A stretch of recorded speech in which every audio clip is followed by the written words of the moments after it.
व्यासपीठ एसकेपी झटका news YouTube channel सुरू करण्यात आला आहे।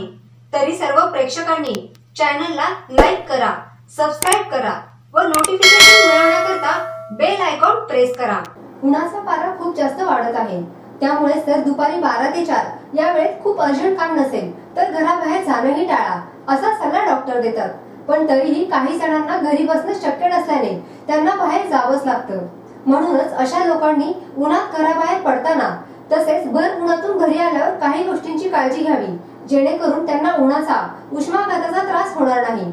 अगदी कडक उन्हातून आपण जेव्हा घरी येतो तेव्हा उन्हामुळे जीव अगदी कासावीस झालेला असतो। त्यामुळे आपण अशा काही गोष्टी करतो ज्या आपल्या तब्येतीसाठी हानिकारक ठरू शकतात।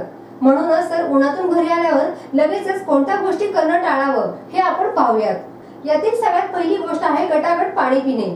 उन्हातून घरी आल्यावर बऱ्याचदा घशाला कोरड पडलेली असते, त्यामुळे मग बरेच जण थेट फ्रीज किंवा माठ गाठतात आणि बाटलीभर तांब्याभर गार पाणी पितात।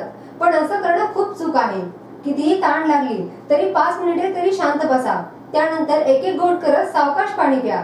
तसेच उन्हातून आल्यावर खूप घाम येतो, त्यामुळे बरेच जण लगेचच गार पाण्याने आंघोळ करण्यासाठी बाथरूम मध्ये जातात, पण असं करणंही चुकीचं आहे। उन्हामुळे वाढलेल्या शरीराचं तापमान एकदम अंगावर गार पाणी ओतून कमी करणं आरोग्यासाठी घातक आहे।